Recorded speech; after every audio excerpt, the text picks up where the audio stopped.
SFI বলছে পা ফেলতে পারবে না, ওরা নিজের বাড়িতে পা ফেলতে পারবে তো। পরিস্থিতি সেদিকেই এগোচ্ছে, নিশানা করলেন মদন মিত্র। যত কাণ্ড কাঠমান্ডুতে ছিল, এবার যত কাণ্ড যাদবপুরে। এসএফআই বলছে চালিয়ে খেলা হবে। না না, ওরা বলেছে যাদবপুরে পা রাখুন।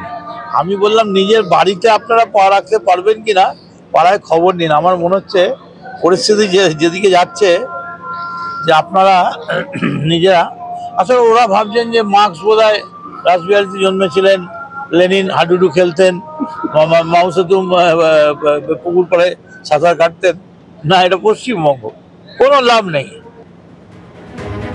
যাদবপুর কাণ্ড নিয়ে তুঙ্গে তরজা। গত শনিবার যাদবপুরে যে ঘটনা ঘটেছিল, যেখানে শিক্ষামন্ত্রী ব্রাত্য বসুকে ঘিরে বেনজির বিক্ষোভ এবং তারপর শিক্ষামন্ত্রীর গাড়ির ধাক্কায় পড়ুয়ার জখম হওয়ার ঘটনার পর থেকেই তোলপাড় রাজ্য রাজনীতি। তৃণমূল নেতারা একের পর এক হুঁশিয়ারি দিয়েছেন। কখনো অরূপ বিশ্বাস বলেছেন যে 1 মিনিটের মধ্যে যাদবপুর দখল করে নেব, কখনো মদন মিত্রই বলেছেন 30 সেকেন্ডের মধ্যে যাদবপুর অধিকার করে নেব।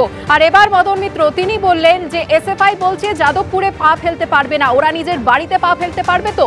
আর এই মুহূর্তে আমরা যোগাযোগ করে নিয়েছি সিপিএম নেতা শতরূপ ঘোষের সঙ্গে। শতরূপ, মদন মিত্র যা বলছেন এও তো এক প্রচ্ছন্ন হুঁশিয়ারি। এবং ওই সমস্ত 2 পয়সার গুন্ডার 2 পয়সার হুঁশিয়ারিকে কে পাত্তা দেয়, কে ভয় পায় বলুন? এসএফআই এর ছেলেমেয়েরা নিজের বাড়িতে পা ফেলতে পারবে কি পারবে না সেটাও দেখা যাবে। আমরা এইটুকু জানি, মদন মিত্র নিজে প্রায় 2.5 বছর নিজের বাড়িতে পা ফেলতে পারেননি। তার কারণটা হচ্ছে ওনাকে ওনার বাড়ি থেকে বার করে মুরগিদেরকে যেরকম ভাবে ভ্যানে তুলে ওনাকে সেরকম ভাবে সিআই গাড়িতে তুলেছিল। উনি জেলে ছিলেন বলে নিজের বাড়িতে নিজে পা ফেলতে পারেননি। ওনার আবার এসএফআই ছেলেরা বাড়িতে পা ফেলতে পারবে কিনা তাই নিয়ে কি চিন্তা? এসএফআই ছেলে মেয়েরা একবারের জন্য এই কথা বলেনি যে কাউকে গায়ের জোরে পা ফেলা থেকে আটকানো হবে। এসএফআই সহ বামপন্থীরা বারবার একথা বলে এসছে যে কলেজ ইউনিভার্সিটিতে শান্তিপূর্ণভাবে ছাত্র সংসদ ভোট করান। আপনারা চিন্তা করুন, 2016 সাল থেকে আমাদের রাজ্যে ছাত্র সংসদ ভোট হচ্ছে না। আদালতে রাজ্য সরকার নিজে হলফনামা দিয়ে বলেছে। তারপরও কলেজ ইউনিভার্সিটিগুলো থেকে প্রত্যেক বছর স্টুডেন্টস ইউনিয়ন ফি নেওয়া হচ্ছে ছেলে মেয়েদের কাছ থেকে, প্রত্যেকজন ছেলে মেয়ের কাছ থেকে। কোথায় যাচ্ছে টাকাগুলো? কারা খাচ্ছে টাকাগুলো? স্টুডেন্টস ইউনিয়ন বাবদ টাকা নেওয়া হচ্ছে, স্টুডেন্টস ইউনিয়নই গঠন করা হচ্ছে না। এসএফআই ছেলে মেয়েরা বলেছে আপনারা ভোট করান, গণতান্ত্রিকভাবে যদি জিতে আসার ক্ষমতা থাকে জিতে আসবেন, কিন্তু যাদবপুরের ছাত্রছাত্রীরা ভোট দিয়ে তৃণমূল কংগ্রেসকে যাদবপুর ছাড়া করবে, তারা যাদবপুরে তৃণমূলকে পা ফেলতে দেবে না। তার জন্য যদি মদন মিত্রের মতো চুরি করে জেল খাটা 2 টাকার লুম্পেনরা এসে সস্তার হুমকি দেয়, ওই সমস্ত হুমকিকে বুঝে নেওয়ার ক্ষমতা আমাদের আছে, আমরা সময় মতো বুঝে নেব। ধন্যবাদ শতরূপ। শনিবার যাদবপুর বিশ্ববিদ্যালয়ে তাণ্ডবের ঘটনা ঘটে, আর সেই ঘটনার পর থেকে একেবারে সময়ের লড়াই চলছে শাসক দলের অভ্যন্তরে।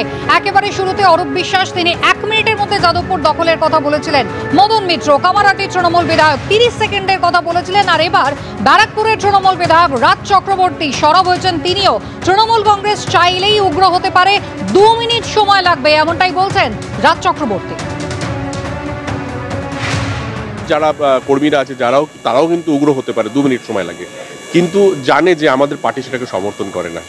আমাদের পার্টি কখনোই বলবে না যে যাও বিরোধীকে গিয়ে মেরে আসো। এত কিছু ঘটে গেল 2021 সালের ইলেকশনের পরে। আমি দেখলাম 2019-এর ইলেকশন যদি দেখো, যে জেতার পরে যা ঘটেছিল, এখানে এতগুলো দোকান জ্বালিয়ে দেওয়া, এতগুলো মানুষকে মারা, এতগুলো বাড়ি জ্বালিয়ে দেওয়া হয়েছিল। কিন্তু 2021-এর ইলেকশনের পরে তুমি বলতে পারবে না 2-1টা ঘটনা ছাড়া, যেটাকে আমরা নিন্দা করি, যেগুলো আমরা চাই না, সেই ঘটনা ছাড়া একটা কোনো ঘটনা ঘটেছে। সিপিএম নেতা শতরূপ ঘোষ রয়েছেন আমাদের সঙ্গে টেলিফোন লাইনে। শতরূপ, কিছুটা হলেও সময় বাড়লো। প্রথমে অরূপ বিশ্বাসের 1 মিনিটের পর মদন মিত্র মাত্র 30 সেকেন্ডের কথা বলেছিলেন। রাজ চক্রবর্তী একটু বাড়িয়ে যাদবপুর দখল করার জন্য 2 মিনিট সময় চাইলেন। হ্যাঁ, আপনি একদমই ঠিক কথা বলেছেন। ওই কয়েক সেকেন্ড এদিক ওদিক হতে পারে, কিন্তু তার বাইরে রাজ চক্রবর্তী একদম সঠিক কথা বলেছেন। আমরা সবাই জানি তৃণমূল চাইলেই উগ্র হতে পারে, তৃণমূল চাইলেই চোর হতে পারে, তৃণমূল চাইলেই খুনি হতে পারে, তৃণমূল চাইলেই ধর্ষক হতে পারে। কিন্তু তৃণমূল যেটা পারে না তা হচ্ছে সুস্থভাবে ছাত্র সংসদ ভোট করিয়ে যাদবপুর সহ বাংলার বিভিন্ন কলেজ ইউনিভার্সিটিতে গণতান্ত্রিকভাবে জিতে আসতে।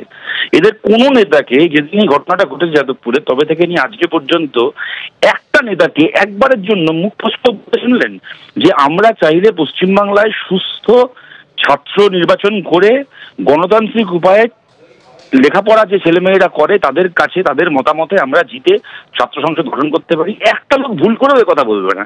এদের প্রতিটা নেতার একটাই কথা এবং একদম সঠিক কথা যে আমরা কিন্তু উগ্র, আমরা কিন্তু খুনি, আমরা কিন্তু লম্পট, আমরা কিন্তু ধর্ষক। কি সুন্দর গর্ব করে বলছে রাজ্যের মন্ত্রী এমএলএরা এই কথা।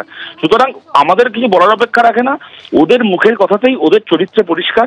এবার বাংলার ছাত্র সমাজ এবং বৃহত্তরভাবে বাংলার মানুষের কাছে আমাদের আবেদন, আপনারা বিচার করুন।